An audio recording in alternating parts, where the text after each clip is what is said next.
Jamás pensé que el día más callado de mi existencia sería el entierro de Ernesto, mi esposo. Después de 42 años de matrimonio, me vi allí, inmóvil, al lado de ese ataúd, con el pecho hecho trizas y la mente suspendida en un silencio imposible. Creí que nada podría sorprenderme más, hasta que el celular vibró dentro del bolsillo de mi único vestido negro. Con los dedos entumecidos abrí el mensaje de un número desconocido. Leí y sentí que la sangre se me helaba. Estoy vivo. No soy yo el que está en ese ataúd. El piso se me hundió. Pensé en una crueldad sin nombre, en un error absurdo, en un mal chiste del destino. Apenas pude teclear. No entiendo. ¿Dónde estás? La respuesta llegó como un latigazo. No puedo decirlo.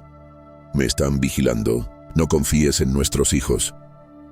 Alcé la vista, desorientada, y vi a Carlos y a Enrique del otro lado, tan correctos, tan serenos, con lágrimas que parecían prestadas. Sus abrazos de minutos antes habían sido fríos, y ahora, con aquellas palabras ardiéndome en la cabeza, todo encajaba como una sombra mal puesta. Me llamo Margarita Morales, tengo 66 años, y lo que voy a narrar partió mi vida en dos. Hay historias que te quiebran en pedazos, y esta es la mía. El funeral de Ernesto fue un silencio espeso. 4 décadas resumidas en madera y flores, en rezos breves y miradas esquivas. Mientras el viento levantaba polvo sobre las lápidas, yo intentaba sostenerme en pie y en cordura. Volví a mirar la pantalla y sentí pánico, incredulidad, una chispa de esperanza que me dolía. Si Ernesto estaba vivo, ¿a quién despedíamos? Si era mentira, ¿quién querría torturarme así? Guardé el teléfono con un gesto automático, intentando disimular el temblor de mis manos, y respiré como si aprender a respirar fuera otra vez necesario. No sabía entonces que ese mensaje sería la puerta a una verdad más oscura de lo que jamás imaginé. Me quedé tiesa, con la mirada perdida entre cruces y flores húmedas. Volví a ver a mis hijos, Carlos y Enrique, erguidos junto al ataúd, como si posaran para una foto solemne. Algo en sus gestos no encajaba. Sus lágrimas tenían la textura de las máscaras. Recordé como un rayo que parte la nube la primera vez que Ernesto me habló, una mañana tibia en San Juan del Río. Él saliendo del tallercito de bicicletas con las manos manchadas de grasa y una sonrisa tímida que me ablandó el alma. Yo iba al mercado con mi vestido verde deslucido y una canasta vacía para el mandado de mi madre enferma. «Buenos días, Margarita», dijo. «¿Te reviso la bici?» Yo ni bicicleta tenía, pero inventé una excusa, feliz por alargar aquel instante. Después vinieron los encuentros bajo la higuera de la plaza, las promesas susurradas, la boda sencilla con más esperanza que recursos, el techo de lámina que goteaba, su trabajo de sol a sol, mis costuras para las vecinas. Y luego la dicha redonda, Carlos con los ojos grandes de su padre, Enrique 2 años después, igual de hermoso. Éramos pobres, sí, pero enteros. Domingos de pesca, cuentos antes de dormir, el taller oliendo a metal y aceite, el fogón oliendo a café. Yo juraba que nada nos rompería. Con los años, sin embargo, algo se torció. En Carlos nació una impaciencia áspera por ser alguien. Enrique, como siempre, le siguió los pasos, y ese día en el cementerio, con el mensaje todavía latiendo en mi bolso, supe que la grieta había sido más honda de lo que quise aceptar. Carlos siempre tuvo esa ambición que no cabía en nuestra casa humilde. A los 18, cuando Ernesto le ofreció aprender el oficio en el taller, lo rechazó con un desdén que partió a su padre. «No quiero ensuciarme las manos como tú, papá. Yo voy a ser alguien importante». Esas palabras se clavaron en Ernesto como un hierro candente. Yo lo veía en las noches, sentado en el porche, mirando las estrellas con un silencio que pesaba. No había rechazado solo un trabajo. Había despreciado la vida que su padre había construido con tanto esfuerzo. El tiempo siguió su curso. Carlos triunfó en los negocios inmobiliarios en la capital. Enrique lo imitó poco después. Ganaban dinero en cantidades que jamás soñamos, y al principio me llenaba de orgullo. Pero pronto la alegría se volvió tristeza. Cada visita era más corta, cada llamada más superficial. Llegaban en coches brillantes, vestidos de trajes impecables, con un aire de vergüenza al mirar las paredes gastadas de nuestra casa. «Mamá», dijo Carlos una vez, «deberían mudarse». Esta casa se está cayendo. Tenía razón, pero esas paredes guardaban nuestra vida, las risas de infancia, los desvelos, los abrazos. Ernesto, con la calma de siempre, me repetía: el dinero cambió a nuestros hijos. Ya no somos suficientes para ellos. Yo, ciega de amor de madre, justificaba sus ausencias. Pero en el fondo, una parte de mí sabía que él tenía razón. Los habíamos perdido mucho antes de perderlo a él. El golpe más duro llegó cuando Carlos presentó a Jazmín, su esposa. Era una mujer de ciudad, elegante hasta en el desprecio. La primera vez que pisó nuestro porche, sus tacones se hundieron en la tierra y su vestido rojo relucía como si no perteneciera a nuestro mundo. «Mucho gusto», dijo extendiendo apenas las puntas de los dedos con una sonrisa que no alcanzó sus ojos. Durante la cena probó mi comida con desgano, mientras Carlos se disculpaba por todo lo que antes nunca le incomodó. «La próxima vez iremos a un restaurante», susurró a su mujer creyendo que yo no escuchaba. Pero lo escuché y cada palabra me atravesó como un cuchillo. Enrique, aunque permaneció soltero, adoptó la misma distancia de su hermano. Las visitas se redujeron a lo mínimo, siempre apresurados, pegados al celular, cerrando negocios. Los domingos familiares quedaron en el pasado. Las navidades se volvieron encuentros fríos, cargados de regalos caros pero vacíos de afecto. Ernesto y yo envejecimos solos, refugiándonos en nuestra compañía. Él seguía reparando bicicletas, yo cosía cuando mis ojos lo permitían. Nunca pedimos nada, ni dinero ni favores, aunque sabíamos que podían darnos lo que a nosotros nos costó tanto. «Lo triste no es que tengan dinero», me dijo Ernesto una noche, con el café tibio entre las manos, «sino que piensen que eso los hace mejores que nosotros». Sus palabras, como siempre, eran verdad. Con el tiempo, la distancia entre nosotros se volvió abismo. Carlos compró una casa de lujo en un barrio exclusivo de la Ciudad de México, valuada en más de $200,000. Enrique, siguiendo el mismo camino, adquirió un condominio costoso. De pronto mis hijos poseían fortunas que ni en sueños imaginamos. Una tarde, Jazmín, con su tono frío, sugirió: deberían vender esta casa y mudarse a una comunidad para jubilados. Estarían más cómodos. La palabra comunidad me golpeó como bofetada. Era como si nos estuvieran desechando después de 40 años de vida compartida. Ernesto, con dignidad, respondió: no necesitamos un asilo, estamos bien aquí. Pero vi en los rostros de Carlos y Enrique que apoyaban a su esposa. Para ellos ya éramos una carga. Entonces empezaron las presiones más descaradas. Carlos llegó con papeles preparados sin consultarnos. Esta casa apenas vale $1,000. Si la venden, puedo sumar algo de dinero y mudarlos a un sitio mejor. Yo lo miraba sin reconocerlo. Todo lo traducía a cifras, todo lo medía en ganancias. Propuso también que Ernesto dejara el taller. Papá ya tiene 70. Es peligroso que siga trabajando. Ernesto le contestó con tristeza infinita: hijo, trabajar no me pesa, me mantiene vivo. Pero Enrique insistió, disfrazando de cariño lo que sonaba más a impaciencia. Un accidente a tu edad sería fatal. Y así, poco a poco, mis propios hijos comenzaron a vernos no como padres, sino como estorbos que había que resolver. Los meses siguientes se volvieron un pulso constante. Mis hijos insistían en vender la casa como si se tratara de un negocio cualquiera. Llegaron incluso a traer agentes inmobiliarios sin pedir permiso, valuando nuestro hogar como si fuera un objeto prescindible. Durante una cena incómoda, Carlos soltó la propuesta más dolorosa: Jazmín y yo queremos tener hijos pronto. Si ustedes venden la casa y se mudan a algo más pequeño, ese dinero podría ser una herencia adelantada. La audacia me dejó sin voz. Pedía la herencia de vivos como si ya estuviéramos muertos. Ernesto, con calma pero firmeza, le contestó: hijo, cuando tu madre y yo faltemos, todo será para ustedes. Pero mientras vivamos, nuestras decisiones son nuestras. Enrique intervino con una dureza que me sorprendió. No pueden seguir aferrados al pasado. Ya están viejos. Esa noche Ernesto y yo hablamos hasta que clareó el cielo. Por primera vez consideramos que nuestros hijos no eran las personas que creíamos haber criado. Margarita, me dijo con ojos preocupados. No es solo ambición. Hay algo más oscuro detrás de todo esto. Sus palabras me estremecieron, y aunque no lo sabía entonces, estaba en lo cierto. La sombra que se cernía sobre nosotros era más grande de lo que imaginábamos. La última charla tranquila que tuve con Carlos fue 3 semanas antes de la tragedia. Llegó solo, sin Jazmín, con un aire más serio de lo habitual.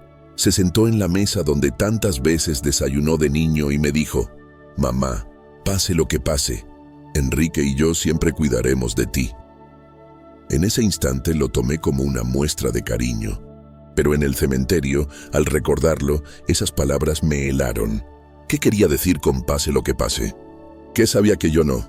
El accidente ocurrió un martes cualquiera. Ernesto salió temprano al taller, como llevaba haciendo más de 40 años. Yo me quedé en la cocina preparándole su almuerzo cuando el teléfono sonó con urgencia. «Señora Morales», dijo una voz desconocida, «su esposo ha sufrido un accidente grave. Debe venir al hospital de inmediato». Sentí que el suelo desaparecía bajo mis pies.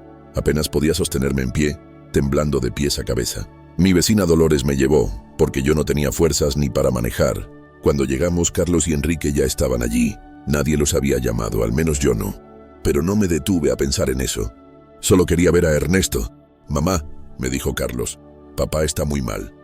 Una máquina explotó y tiene quemaduras graves, además de un traumatismo cerebral». Enrique lloraba, pero había algo raro en sus gestos. Más nervios que dolor, más ansiedad que pena. Cuando entré en terapia intensiva, apenas reconocí a Ernesto. Vendajes cubrían gran parte de su rostro y brazos. Estaba conectado a máquinas que pitaban sin cesar, sosteniendo una respiración artificial. Me acerqué con el alma rota, tomé su mano, la única parte intacta, y susurré: «Ernesto, mi amor, estoy aquí. Todo va a estar bien. Vas a salir de esta». Sentí un leve apretón, mínimo pero real. Sus párpados se agitaron. Mi guerrero luchaba. Durante 3 días me quedé en el hospital, durmiendo en sillas incómodas, rezando sin descanso. Carlos y Enrique iban y venían, siempre más interesados en hablar con los médicos que en acompañar a su padre. Escuché retazos de conversaciones que me inquietaron. Enrique preguntando sobre los costos del tratamiento. Carlos hablando por teléfono sobre seguros y beneficiarios. Al segundo día, Carlos me dijo con frialdad disfrazada de calma: «Mamá, revisamos el seguro de papá. Tiene una póliza de $50,000 más otra de accidente laboral». Yo lo miré incrédula. «No me importa el dinero. Solo quiero que tu padre se recupere». Él sonrió sin responder, pero en sus ojos vi un cálculo que me heló. Y entonces entendí que para mis hijos, incluso la agonía de Ernesto era una cuestión de números. El tercer día los médicos nos llamaron a una oficina pequeña. El doctor Pérez habló con voz grave. «La situación es crítica. Las quemaduras se han infectado y el traumatismo craneal es severo. Debemos ser realistas». Mi corazón se negaba a aceptar. «¿Qué quiere decir, doctor?». Él suspiró. «Podríamos mantenerlo con vida, pero las posibilidades de recuperación son mínimas». Sentí que el mundo se me derrumbaba. «Queremos intentarlo todo», suplicé. «No importa el tiempo ni el costo». Pero Carlos y Enrique intercambiaron una mirada que me desgarró. «Mamá», dijo Carlos, «debemos ser prácticos. Papá no querría vivir así. Siempre dijo que no quería ser una carga». Esa palabra me encendió la furia. Él no es una carga, es su padre. Enrique intervino con tono sereno, casi ensayado. «También debemos pensar en ti. Las cuentas médicas pueden destruir tus ahorros». Otra vez el dinero. Mi esposo agonizaba y ellos hacían cálculos. Esa noche, sola en la habitación, le hablé a Ernesto como si pudiera oírme. «Mi amor, no sé qué hacer. No puedo dejarte ir». Entonces lo imposible ocurrió. Sus dedos apretaron los míos. Sus labios se movieron como queriendo decir algo. Llamé a las enfermeras desesperada, pero al llegar dijeron que eran espasmos. Yo sabía la verdad. Ernesto intentaba advertirme. 2 días después, a la madrugada, las alarmas del monitor rompieron el silencio del pasillo. Corrí hacia la habitación mientras médicos y enfermeras luchaban por traerlo de vuelta. 40 minutos de intentos fueron en vano. A las 4:37 de la mañana declararon muerto a Ernesto. Sentí que me arrancaban el alma. Caí de rodillas junto a su cama, abrazando lo que quedaba de él, negándome a soltarlo. Una hora más tarde llegaron Carlos y Enrique. Parecían preparados, como si esperaran la noticia. Traían números de funerarias, papeles, contactos. Ya hablamos con la funeraria de San Juan del Río, dijo Carlos con eficiencia calculada. Enrique añadió: también notificamos al seguro, el proceso ya está en marcha. Yo aún estaba empapada en lágrimas, incapaz de entender cómo podían ser tan fríos, tan organizados en medio de la tragedia. El funeral se programó para el lunes, decidido casi en automático por Carlos. Escogió el ataúd más sencillo y un servicio breve. Cuando reclamé, me respondió: es lo que papá hubiera querido, algo simple. Pero no era cierto. Ernesto merecía más. El lunes amaneció gris, con un aire helado que parecía acompañar mi desolación. Dolores me ayudó a abotonar el vestido negro, susurrando: sé fuerte, Margarita. Yo no me sentía fuerte. Me sentía vacía, como una cáscara rota. En el cementerio la tristeza se mezcló con un desconcierto amargo. Muy poca gente asistió: mis hijos, Jazmín, mi amiga Dolores, el pastor y yo. Ni vecinos, ni compañeros del taller, ni conocidos de toda la vida. ¿Dónde están los muchachos del taller?, y pregunté con voz entrecortada. Carlos contestó rápido, como si tuviera ensayada la respuesta: no queríamos incomodar a nadie, mamá. Papá era reservado, hubiera preferido algo íntimo. Pero yo sabía que no era cierto. Ernesto era querido por su comunidad, le gustaba compartir y ayudar. Él habría querido despedirse rodeado de quienes lo estimaban. El servicio transcurrió frío, casi mecánico. Vi a Carlos mirar el reloj una y otra vez, como apurado por terminar. Enrique parecía inquieto, revisando alrededor como si tuviera prisa. Jazmín, escondida tras un velo negro, consultaba el celular con disimulo. Así se despidieron de su padre, con distracciones y ansias de irse. Cuando llegó el momento de lanzar tierra sobre el ataúd, mis piernas cedieron. Dolores me sostuvo mientras sollozaba con todo el peso de 42 años de vida compartida, cayendo en un golpe seco de tierra sobre madera. Y entonces, en medio de ese dolor absoluto, el celular volvió a vibrar en mi bolso. Un nuevo mensaje que heló aún más mi sangre. Estoy vivo. No soy yo el que está en ese ataúd. El teléfono casi se me cayó de las manos. Leí y releí esas palabras como si fueran un espejismo. Estoy vivo. No soy yo el que está en ese ataúd. El corazón me latía desbocado. No sabía si estaba enloqueciendo o si realmente había una verdad oculta. Con los dedos temblorosos respondí: ¿quién eres? La contestación llegó en segundos. No puedo decirlo. Me están vigilando. No confíes en nuestros hijos. El celular resbaló de mis manos como si quemara. Dolores intentó recogerlo, pero la detuve con brusquedad. Nadie debía ver aquello, no hasta entender qué significaba. Carlos se me acercó, con el rostro cuidadosamente preocupado. ¿Estás bien, mamá?, preguntó. Lo miré fijamente, buscando alguna pista en su expresión, pero todo parecía normal. Sin embargo, después de esos mensajes, cada palabra, cada gesto suyo se volvía sospechoso. Estoy bien, mentí, guardando el celular en mi bolso. Solo necesito descansar. De regreso a casa, el pensamiento me torturaba. ¿Era una broma cruel en mi momento más vulnerable? ¿O acaso Ernesto seguía con vida? Y si era cierto, ¿quién había sido enterrado? Esa noche, rodeada de objetos que aún olían a él, repasé cada detalle. El supuesto accidente, la rapidez con que mis hijos llegaron al hospital, su obsesión con los seguros. Todo adquiría un matiz oscuro. Me quedé despierta hasta la madrugada, repasando cada detalle. El accidente nunca tuvo sentido. Ernesto conocía su taller como la palma de su mano. Jamás descuidaba una máquina. Era obsesivo con la seguridad. ¿Cómo pudo explotar algo así de repente? Y lo más inquietante, ¿cómo llegaron Carlos y Enrique al hospital tan rápido si la llamada de emergencia fue para mí? Yo era el contacto principal, nadie más. Sin embargo, ellos estaban allí antes de que yo pudiera siquiera procesar lo ocurrido. Y luego estaba el dinero. Desde el primer día hablaron del seguro de vida como si lo hubieran estado esperando, calculando cada cifra mientras su padre se debatía entre la vida y la muerte. Con el corazón acelerado, fui al escritorio viejo de Ernesto, donde guardaba documentos en una caja de metal. Allí encontré la póliza de $50,000, actualizada solo 6 meses antes. Antes la cobertura era mínima, de apenas $5,000. ¿Por qué de pronto el aumento? Ernesto nunca me había dicho nada. Más abajo hallé otra póliza aún más reciente. Seguro de accidentes laborales por $5,000, contratada apenas 2 meses antes de su muerte. Eran cantidades que podían tentar a cualquiera. Sentí un escalofrío. Ernesto nunca había tomado decisiones financieras sin hablarlo conmigo. ¿Quién lo convenció esta vez? Mientras sostenía esos papeles, el celular vibró otra vez. Un nuevo mensaje del número desconocido apareció en la pantalla. Revisa la cuenta bancaria. Mira quién ha estado moviendo dinero. Ya no podía considerarlo una broma. Quien fuera conocía demasiado. Pólizas, seguros, hasta las actitudes de mis hijos. Al día siguiente fui al banco donde Ernesto y yo teníamos la cuenta desde hacía décadas. La gerente, la señora Juárez, me recibió con verdadera tristeza. Lamento mucho lo de Ernesto. Era un buen hombre, dijo con sinceridad. Gracias, necesito revisar los estados de cuenta, respondí. Cuando me mostró los últimos 6 meses, un frío me recorrió el cuerpo. Grandes retiros en enero, febrero y marzo. $3,000, $4,000, $5,000.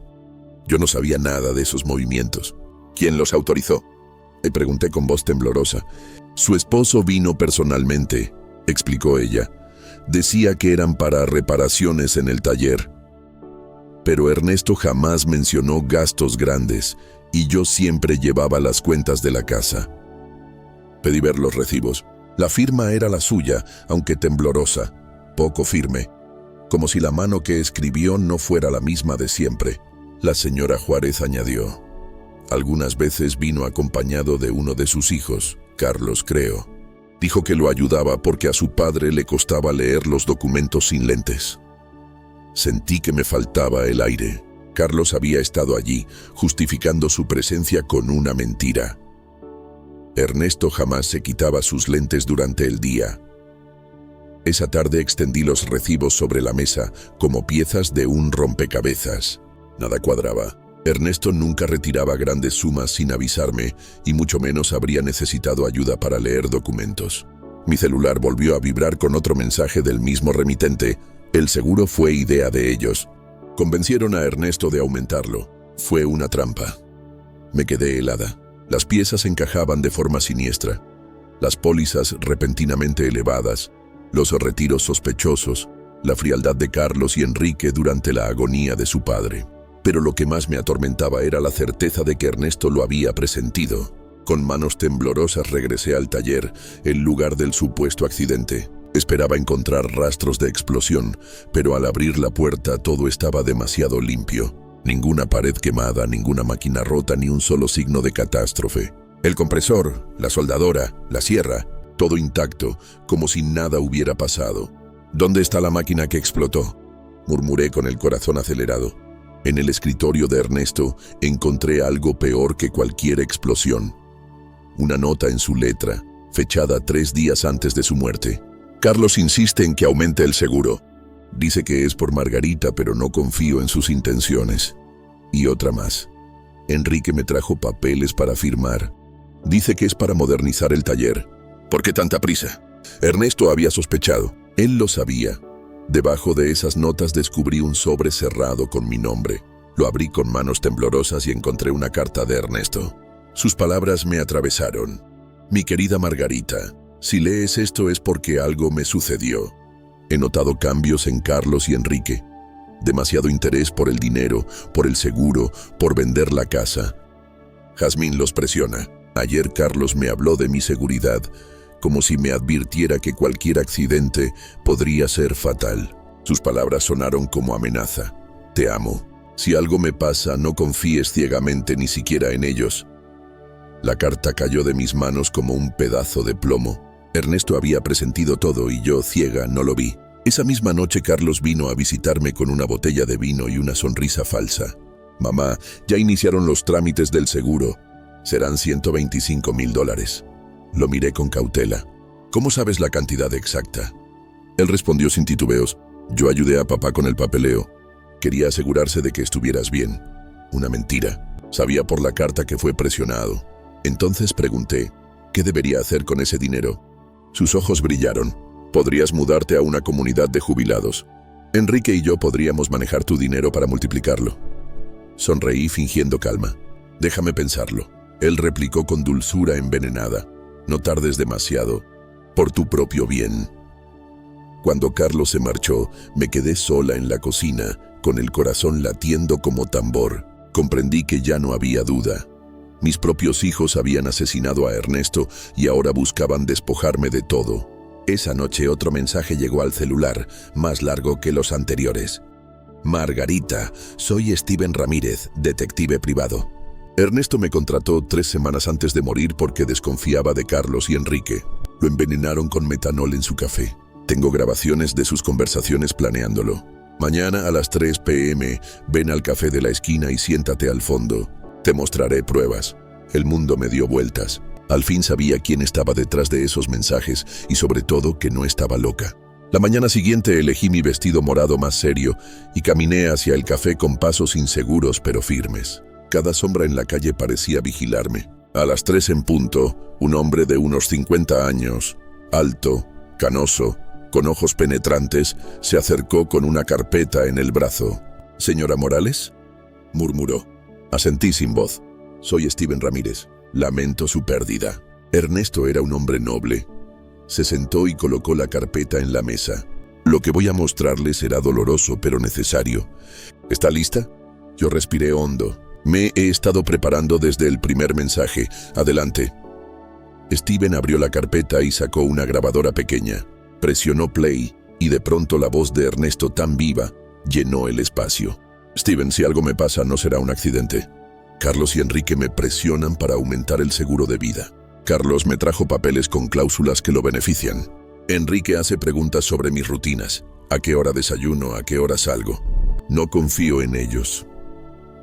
Escuchar a Ernesto fue como sentirlo sentado a mi lado, pero sus palabras confirmaban el horror que yo temía. Steven pausó la grabación.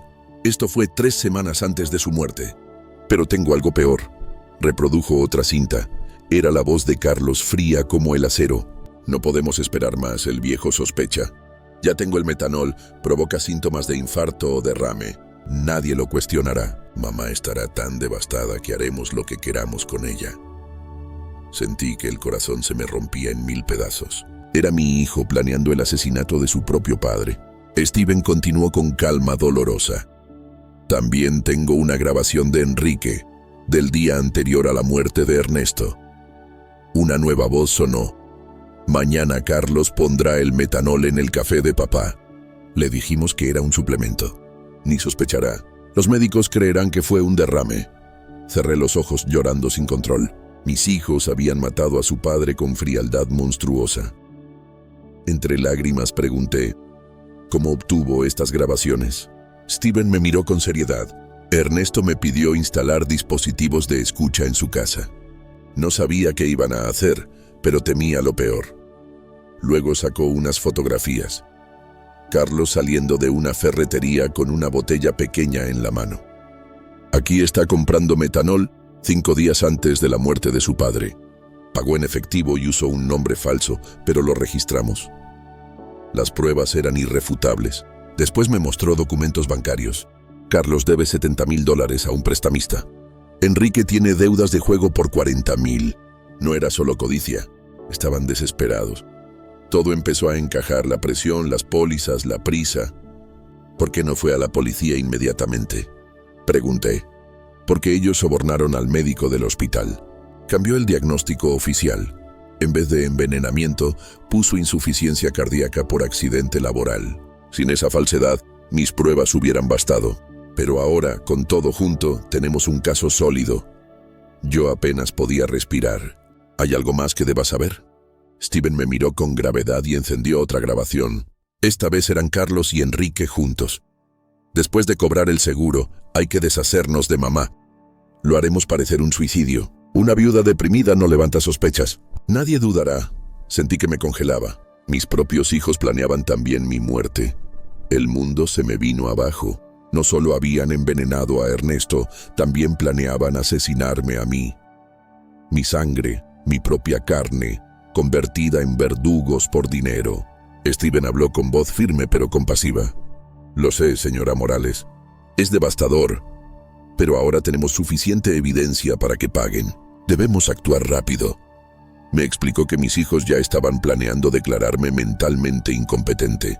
Habían contactado al juez Gómez para iniciar el proceso al día siguiente, a las 10 de la mañana. Si lograban eso, me encerrarían en un asilo y se quedarían con todo. Sentí un fuego de determinación que no recordaba haber tenido nunca. Entonces debemos actuar esta misma noche, respondí. Steven asintió. Fuimos juntos a la estación de policía y pedimos hablar con el sargento Moreno, un hombre honesto de turno nocturno. Le entregamos todas las pruebas: grabaciones, fotos, documentos bancarios, el historial médico que demostraba la buena salud de Ernesto y la falsificación en el certificado de defunción. El sargento escuchó, con el rostro endureciéndose a cada palabra. «Esto es monstruoso», dijo. «Una vez que arrestemos a sus hijos, no habrá marcha atrás. ¿Está segura?» Lo miré con lágrimas firmes en los ojos. «No son mis hijos. Son criminales. Deben pagar por lo que hicieron». 3 meses después comenzó el juicio. La noticia corrió como pólvora. Los periódicos lo bautizaron el caso de los hijos asesinos. La sala estaba abarrotada de periodistas, curiosos y vecinos que apenas podían creerlo. Las pruebas eran demoledoras. Las grabaciones donde se escuchaban sus voces planeando el crimen, las fotos de Carlos comprando metanol, los registros bancarios que mostraban deudas y retiros sospechosos, y el examen forense que, tras exhumar el cuerpo de Ernesto, reveló rastros claros de envenenamiento. Cuando me tocó testificar, las piernas me temblaban, pero mi voz salió firme. El fiscal me preguntó, ¿cómo describiría su relación con sus hijos antes de la muerte de su esposo? Tragué saliva, mirándolos directamente a los ojos. Pensaba que era buena. Los crié con amor, me sacrifiqué por ellos y Ernesto trabajó de sol a sol para darles lo mejor. Nunca imaginé que ese amor se convertiría en la razón de su traición. El jurado escuchaba en silencio absoluto. Tras 6 horas de deliberación, regresaron. El juez leyó el veredicto. En el caso del asesinato de Ernesto Morales, declaramos a Carlos Morales y Enrique Morales culpables. En el cargo de conspiración para asesinar a Margarita Morales, también culpables. Ambos quedaron petrificados. El juez sentenció cadena perpetua sin posibilidad de libertad condicional por 30 años. Cuando escuché la sentencia, un peso insoportable se levantó de mis hombros. Por primera vez desde la muerte de Ernesto, sentí que la justicia se abría paso entre tanta oscuridad. Carlos se desplomó en la silla derrotado, mientras Enrique permanecía rígido, con la mirada perdida, como si se negara a aceptar la realidad. Yo no derramé lágrimas en ese momento. Ya no quedaban. Lo que sentí fue una mezcla de dolor y alivio. Había perdido a mis hijos, pero había honrado la memoria de mi esposo. 2 años después del juicio, la vida me devolvió un poco de paz. Continué en nuestra casa, la misma que ellos querían vender, porque ahí estaban mis recuerdos y mi fuerza.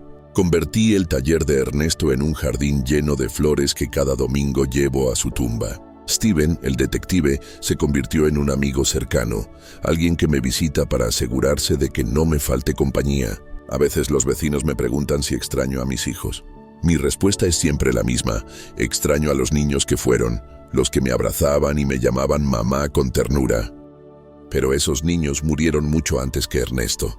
Los hombres en que se transformaron ya no eran mis hijos, eran desconocidos que eligieron el camino de la avaricia y la crueldad.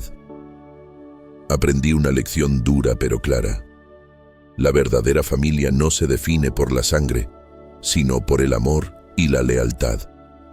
Ernesto fue mi familia durante 42 años y los amigos que me sostuvieron en medio del juicio también lo son ahora. La justicia no me devolvió a mi esposo, pero me regaló paz para seguir adelante. En las noches tranquilas, cuando me siento en el porche con una taza de café, juro que puedo sentirlo a mi lado, orgulloso de mí por haber tenido el valor de enfrentar lo impensable, incluso si eso significaba perder a mis propios hijos. 5 años después de aquel terrible día en el cementerio, decidí transformar el dolor en propósito.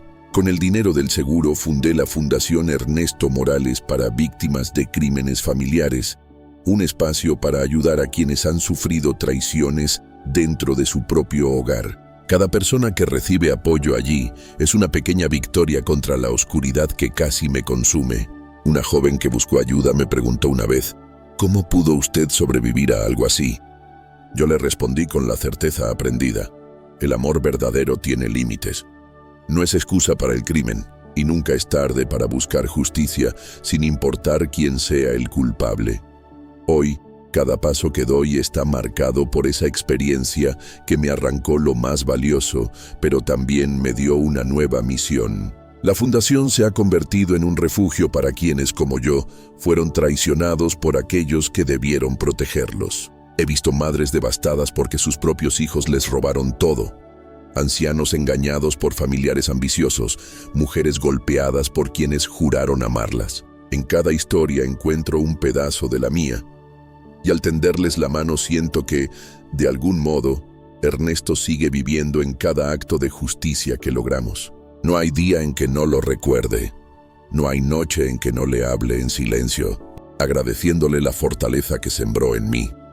Porque él siempre decía, Margarita, la verdad tarde o temprano sale a la luz. Y tenía razón.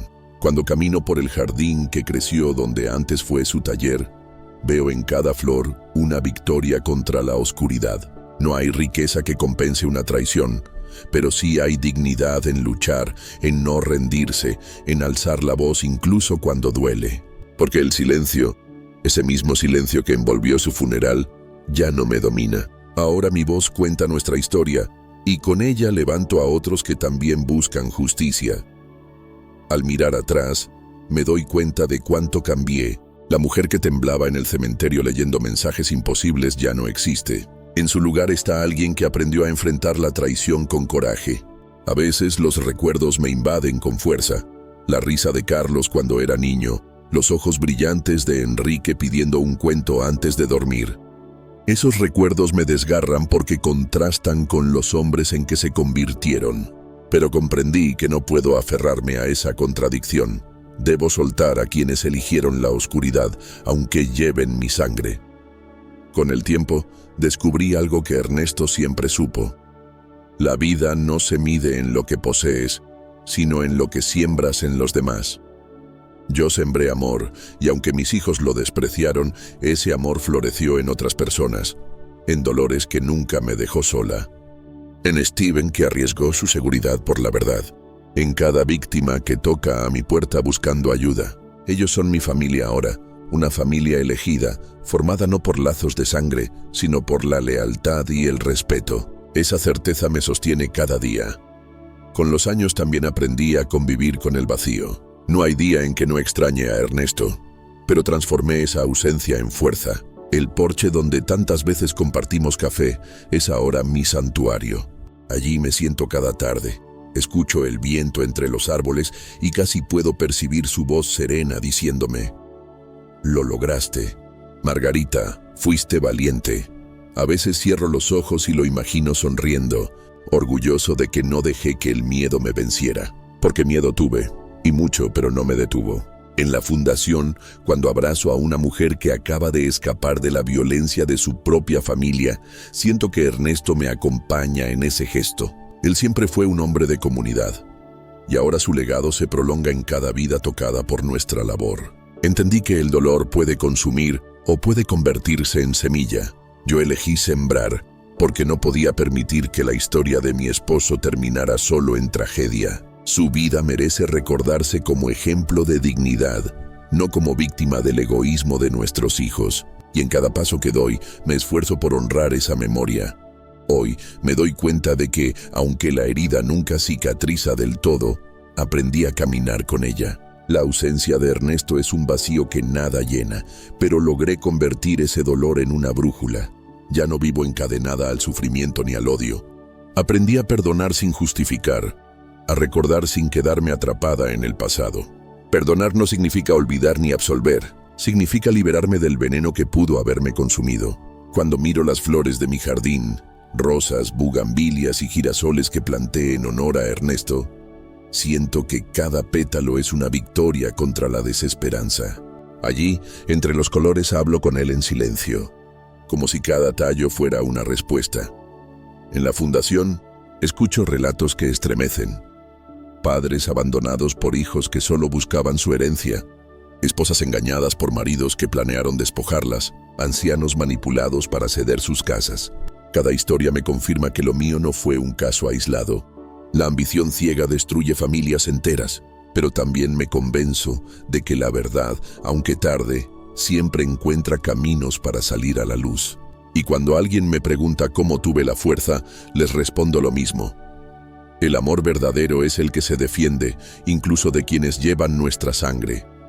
Porque la sangre no garantiza lealtad, el corazón sí, esa certeza me sostiene. A veces cierro los ojos y me veo de nuevo en aquel cementerio, con el celular vibrando en mi bolso. Hoy entiendo que ese mensaje no fue una alucinación, sino el inicio de mi despertar. Fue la voz de Ernesto, de alguna manera, guiándome hacia la verdad. Desde entonces, juré no volver a ser la mujer que tiembla en silencio, sino la que enfrenta con dignidad, aunque el precio sea quedarse sola. Han pasado años desde aquel juicio, y todavía hay noches en que despierto sudando, con la sensación de escuchar las voces de mis hijos conspirando. Es un eco que duele, pero también me recuerda lo que logré: sobrevivir y buscar justicia. La casa que ellos quisieron arrebatarme sigue en pie, con sus paredes humildes llenas de memorias. Allí Ernesto y yo criamos a nuestros hijos. Allí vivimos alegrías y también tristezas. Y aunque para ellos solo valía unos pocos billetes, para mí es un templo de recuerdos. El taller, convertido ahora en jardín, florece como símbolo de resistencia. Cada domingo llevo flores frescas a la tumba de Ernesto, y mientras acomodo los ramos, le cuento lo que hago en la fundación, las personas que llegan buscando ayuda, las victorias pequeñas que nos recuerdan que aún hay bondad en el mundo. Le prometo que su sacrificio no fue en vano, que su nombre está vivo en cada vida que tocamos. Cuando los vecinos me preguntan si aún extraño a mis hijos, mi respuesta se mantiene: extraño a los niños que fueron, pero no a los hombres en que se transformaron. Ellos eligieron la codicia sobre el amor, y en ese momento se apartaron para siempre de mi corazón. He aprendido que el verdadero legado de un padre o de una madre no se mide en herencias materiales, sino en la huella de amor y valores que dejan atrás. Y aunque mis hijos rechazaron esa herencia invisible, sé que Ernesto estaría orgulloso de que yo no la dejara morir. Con el tiempo comprendí que mi historia no debía quedarse en secreto. Comencé a compartirla en charlas comunitarias, con jóvenes, con madres y padres que temen perder a sus hijos en el camino de la ambición. Les digo la verdad desnuda: el amor no basta si no se enseña también la gratitud, la humildad y el respeto. Les hablo de cómo el dinero puede ser un espejismo que devora todo lo que toca, y cómo una familia puede romperse cuando olvida que lo más valioso no se compra. Muchos me escuchan con lágrimas en los ojos. Otros me abrazan al final, agradeciéndome por hablar de lo que casi nadie se atreve a mencionar: la traición dentro del propio hogar. La Fundación Ernesto Morales sigue creciendo. Cada caso atendido es una herida distinta, pero todas comparten el mismo origen: la avaricia disfrazada de afecto. Y yo, aunque no soy abogada ni psicóloga, me convertí en un testimonio viviente de que sí se puede alzar la voz, que no hay que callar aunque el traidor lleve tu apellido. Esa es mi misión ahora: convertir el dolor en advertencia y la advertencia en esperanza. Porque sé que si Ernesto hubiera sobrevivido, habría querido exactamente eso: que nuestra tragedia sirviera para salvar a otros de caer en la misma oscuridad. Y en cada palabra que comparto, siento que él me acompaña, como un eco suave que me recuerda que fui más fuerte de lo que jamás creí. Hoy vivo con una serenidad que jamás imaginé posible en medio de tanta pérdida. La soledad ya no me asusta. Aprendí a habitarla como un espacio donde escucho mi propia voz y la memoria de Ernesto. Cada rincón de la casa guarda sus huellas: la taza de café en la repisa, las marcas de sus herramientas en el porche, el sillón donde se sentaba a leer el periódico. Antes esas memorias me desgarraban, ahora me reconfortan.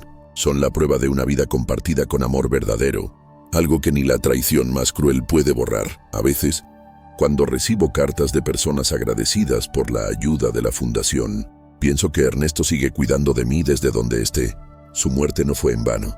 Se transformó en un llamado que me empujó a luchar por otros. Y aunque el juicio acabó con el lazo de sangre que me unía a Carlos y Enrique, me dejó una familia nueva, tejida por lazos de solidaridad. He aprendido que la justicia no devuelve lo perdido, pero sí ofrece un camino para seguir adelante sin el peso del silencio. Y cada vez que alguien me pregunta cómo logré resistir, respondo con la misma certeza. No fui yo sola. Fue Ernesto, fue la verdad, fue la fe en que la luz siempre termina venciendo a la oscuridad. Hoy, a mis 66 años, miro atrás y sé que sobreviví a lo impensable. Perdí a mi esposo a manos de aquellos a quienes di la vida, pero gané una verdad que me devolvió la dignidad. Ernesto no murió en vano. Su memoria sigue viva en cada flor de mi jardín, en cada familia que encuentra apoyo en la fundación, en cada palabra que pronuncio para advertir que el amor sin límites no es amor, sino una condena. Aprendí que la sangre no garantiza lealtad, pero la justicia sí garantiza paz. A veces, mientras el sol se oculta y el cielo se tiñe de naranja, me siento en el porche con una taza de café y cierro los ojos. Puedo sentir la presencia de Ernesto a mi lado como si me dijera: «Lo lograste, Margarita. Elegiste la verdad, aunque doliera». Y yo sonrío porque sé que es cierto. Mis hijos se convirtieron en extraños, pero yo sigo en pie. No con rencor, sino con la firmeza de quien comprendió que la vida, incluso entre las cenizas, puede renacer. Y si hoy comparto mi historia es porque sé que, en algún lugar, alguien necesita escucharla para no rendirse. Porque la oscuridad puede intentar destruirnos, pero la verdad, esa que Ernesto me enseñó a defender, siempre encuentra la manera de salir a la luz.